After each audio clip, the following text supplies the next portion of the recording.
as local news gets. News 12, Brooklyn. Now on 12, breaking news, an Amber Alert issued for a child abducted from a foster care center by her mother. Now a search underway to find her. Plus, a 36-year-old is dead this morning after being shot execution style in Canarsie. We're at the scene with the very latest. We'll also have a live look outside at your morning traffic and transit conditions. And meteorologist Mike Vivetta is keeping an eye on your hyperlocal forecast as a little bit of rain and humidity looks to move in throughout the day today. Good morning. Thanks so much for starting your day with us. It is Tuesday, June 9th. I'm JT Fetch. We've got news and weather coming up in just a moment. First, let's get a look at traffic with Natasha Geigel.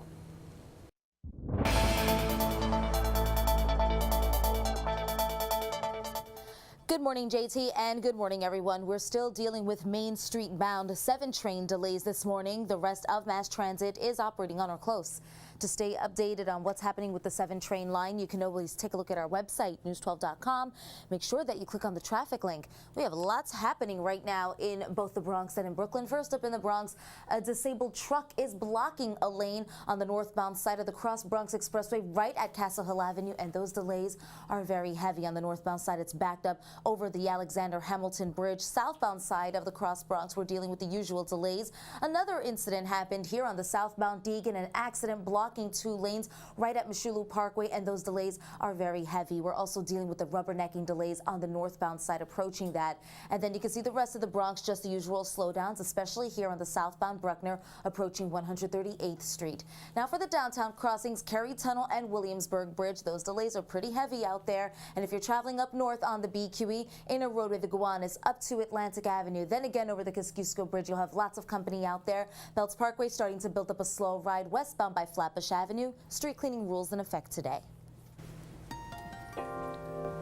Thank you, Natasha. Very good morning to you. Good morning, everyone. Quite a bit of muggy weather this morning. With air temperatures climbing into the low 70s, we're already starting to feel a little milder, and temperatures today will trend that way, feeling quite humid by this afternoon with warmer weather than yesterday. Already some light showers returning on the map. They couldn't even wait until after the 8-9 o'clock hour when everybody had already made their way to work. So anticipate some wet weather early today, light showers for the rest of the morning rush, but then as some breaks of sun work in this afternoon, we could have storms knocking on our door by 1-2 o'clock. Not severe, but just enough to give us a quick round of heavy rain, maybe even some lightning and thunder, as this is a pattern typical this week, more of midsummer rather than the end of spring. 80 as today's high. You'll notice it will be very humid throughout the afternoon. Later on this evening, though, we clear out quickly. No rain beyond 8 o'clock. A drier wind takes over, but even that won't last long. Humidity soars with temperatures spiking to 90 by Thursday. All right, Mike, thank you so much. We'll see you in a few minutes with more.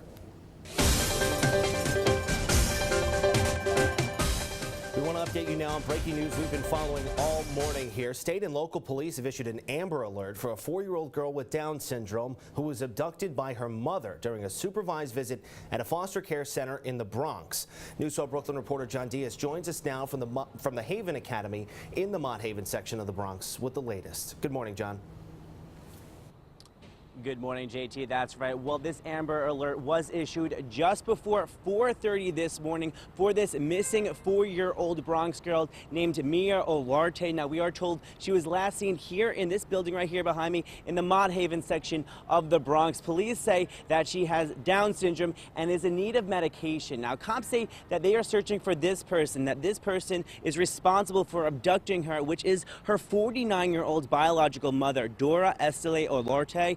Seen here in this picture. Now, cops tell us she has history of mental illness and allegations of abuse. She is described as being 5'4" and weighing about 140 pounds, wearing jeans, a white short sleeve t-shirt, and carrying a blue purse. Now, cops say the mother fled on foot from a supervised visit with the child here at the New York Foundling, which is associated with the Haven Academy. Now, according to the NYPD, she does not have custody of Mia, and currently Mia lives with a foster foster family in Mount Hope section of here in the Bronx. Now again, authorities are looking for Mia Olarte. Police say she has brown hair and brown eyes, is approximately 2 feet tall, and weighs around 48 pounds. She was last seen wearing gray pants with polka dots and a pink shirt. Again, an Amber Alert has been issued, and police are calling this an abduction. They say that if you know of any information in this case, if you know their whereabouts, they do want to hear from you. But for now, reporting here from Mont Haven, John Diaz, News 12 Brooklyn.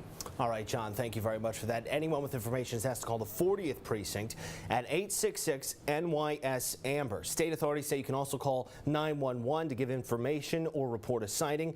For another look at that number and the picture of that girl, and for updates, just head to our website. It's news12.com. Well, back here in our borough, a man is dead after a shooting inside a NYCHA building. Officials say it happened at a housing complex in Canarsie. News 12 Brooklyn reporter Katie Cummings is there with details for us.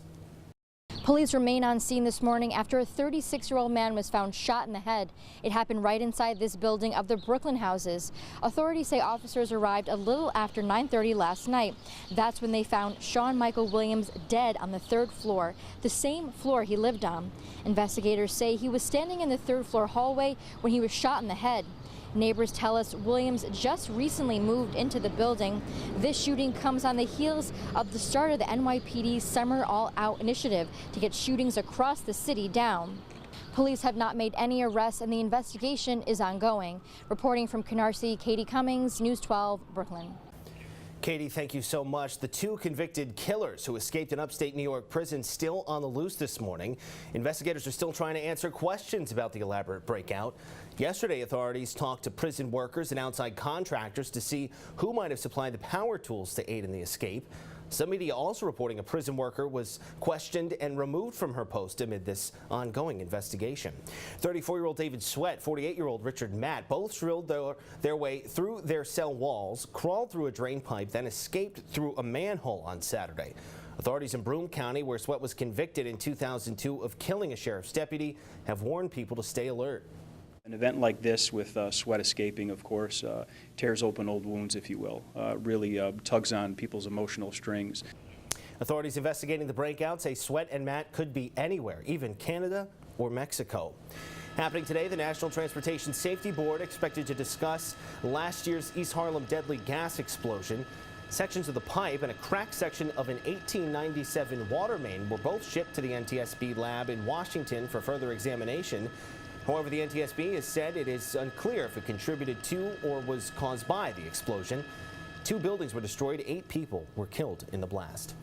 I'm JT Fetch. You're watching News 12 Brooklyn on a Tuesday morning. Coming up, the federal government expected to lay out new recommendations for commuter railroads after last month's deadly Amtrak derailment in Philadelphia. Stay with us.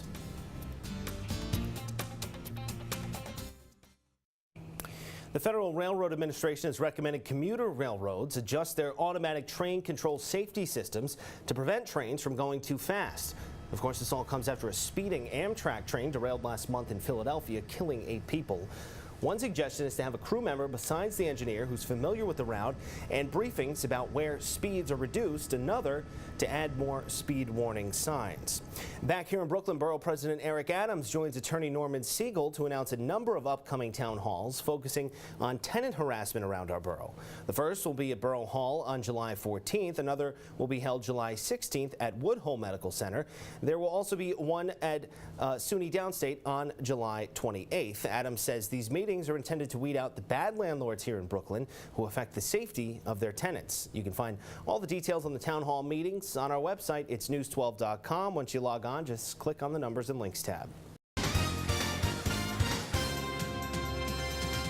Pat O'Keefe with a look at sports. It's going to be a lot of new faces for St. Francis College on the basketball court next season. Northeast Conference Player of the Year Jalen Cannon as well as point guard Brent Jones both graduated, but they're not the only key pieces leaving Brooklyn Heights. Lowell Ulmer averaged 15 minutes a night for the Terriers last season, was a key role player in St. Francis's run to the NEC championship game. Now he's hoping to continue his basketball career at the next level, and the same goes for Kevin Douglas, who also played significant minutes last season, averaging 5 points a night, and they're doing everything they can to be ready if a call comes from the pros. I'm just working out, staying in shape, hitting the gym heavy, hitting the weight room, keeping my body in tip-top shape, eating healthy, eating right. Had a great season at St. Francis, had a lot of fun.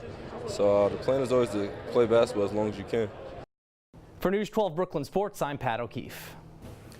Pat, thank you so much. From sports to our hyperlocal forecast, meteorologist Mike Favetta, and we're going to have a bit of a warm-up this week so far, right? Yeah, big time warm-up come Thursday. High heat, high humidity. It'll feel downright tropical here in the borough. Today, a little extra muggy air working in as highs climb to 80 downtown. Keep the umbrella around, even though you may not be using it all morning long. There are some light showers passing through the borough.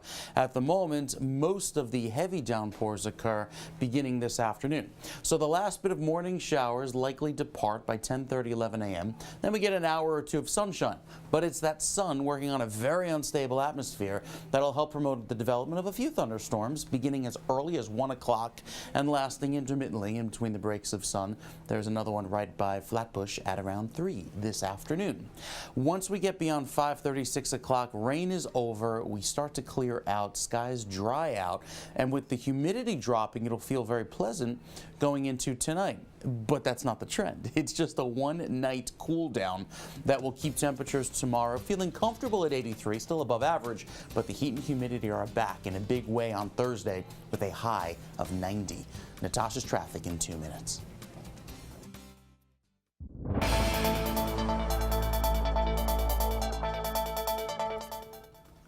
A very good morning. I'm Natasha Geigel with your News 12 traffic update. Main Street bound 7 train delays continue for us.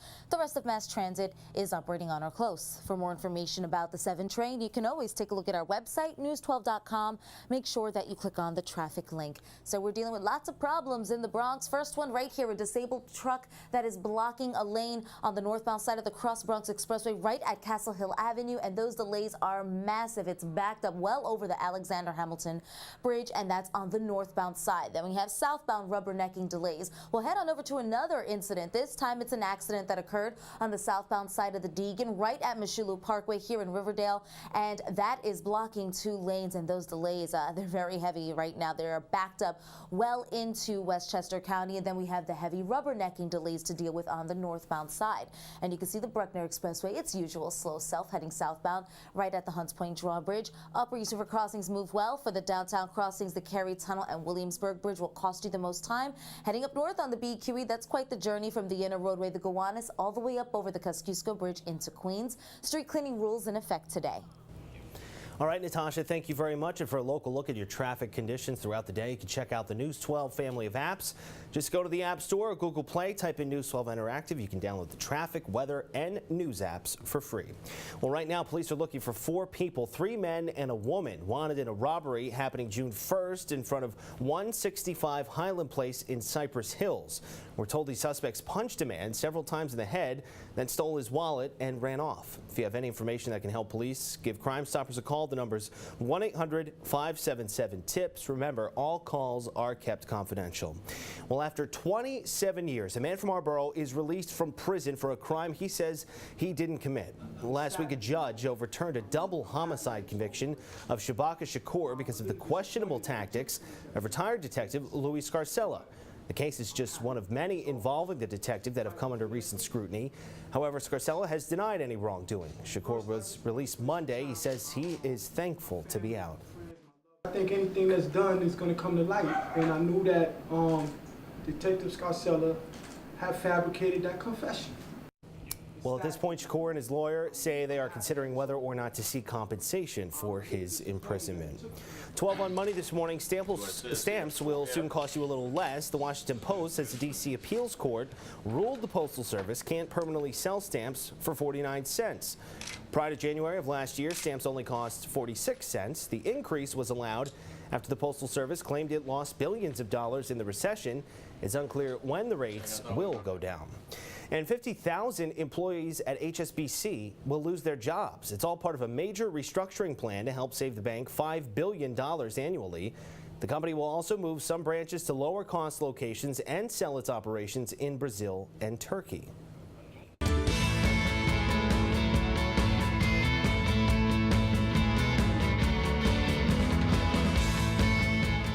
We are just 5 days away from News 12 Brooklyn's 10th anniversary. Today we're counting down the top 10 of what's oh so Brooklyn in sports.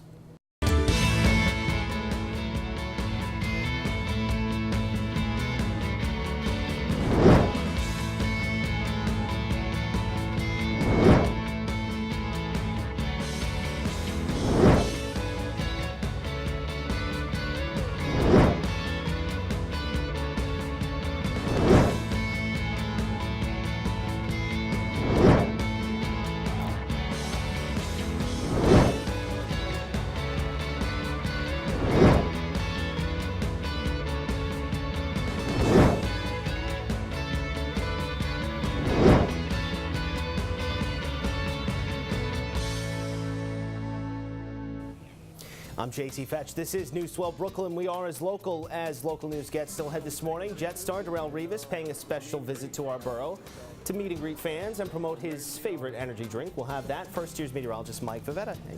Good morning, JT. A pretty cloudy, wet start to the day. Temperatures warming even more than yesterday, all the way up to 80 with limited sunshine, so it will feel very humid. A couple storms for this afternoon. We'll tell you when, coming up in 2 minutes. NYCHA could be looking to shrink its workforce. The agency intends to downsize its central office by 1,000 people to help achieve an annual savings of about $90 million by 2018. NYCHA officials also say the agency needs $17 billion in repairs and improvements. And here's a story that would even make Oscar the Grouch smile. Kids who spend an hour a day watching Sesame Street appear to do better in elementary school. A study from economists at Wellesley College and the University of Maryland says kids from low-income families particularly benefit from their time with Big Bird and his friends. Perhaps that's why they've been around for so long. Right. C is for cookie. Over and under and through. There you go. One of the classics. Good stuff. Oh, big fan of Grover. Hey, our forecast today brings back a very pleasant, pleasant evening.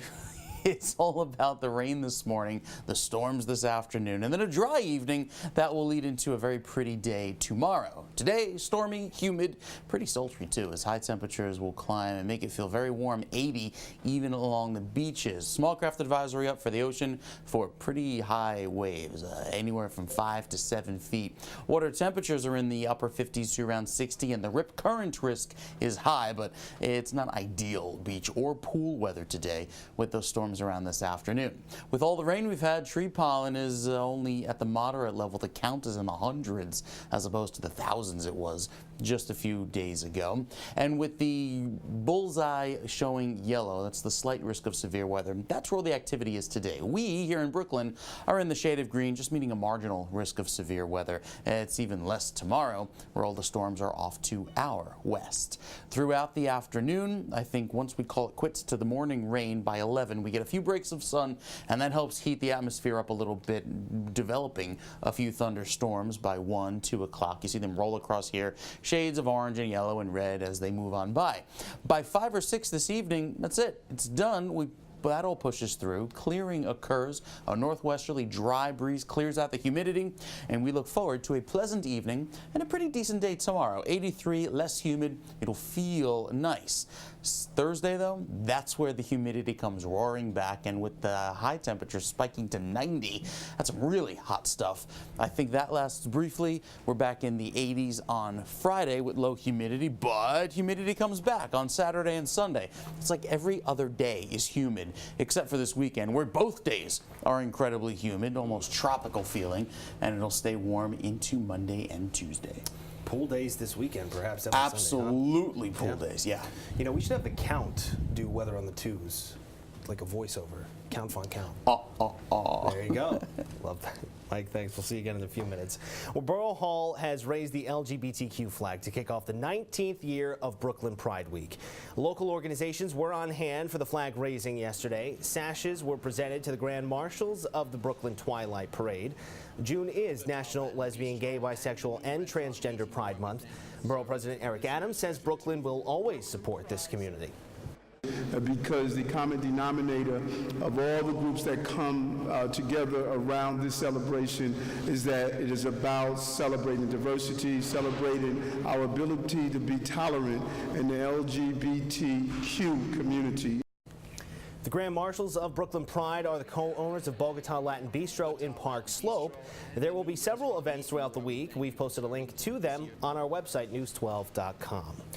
Well, some in our borough got a special visit yesterday from Jet star Darrelle Revis. He was at the Whole Foods in Gowanus. Along with promoting his favorite energy drink, Revis was also hanging out, taking photos, and signing autographs for fans.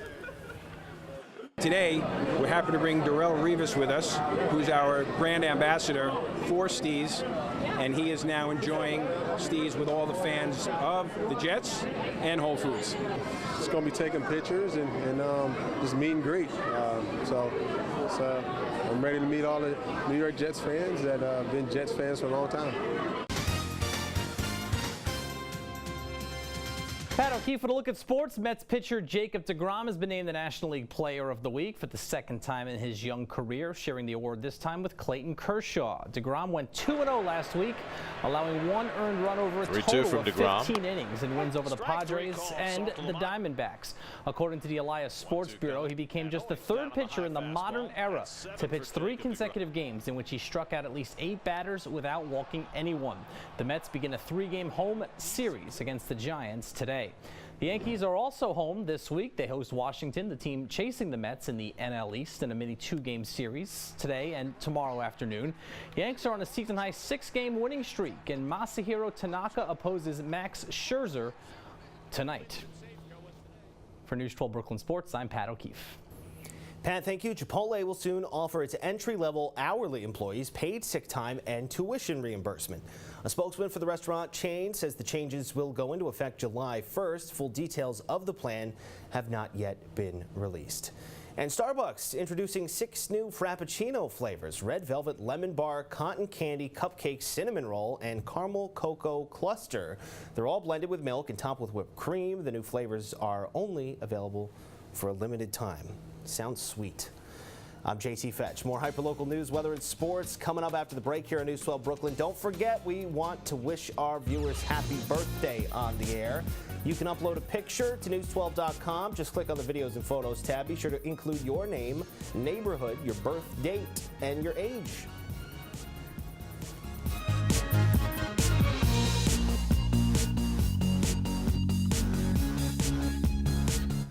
You're watching News 12 Brooklyn.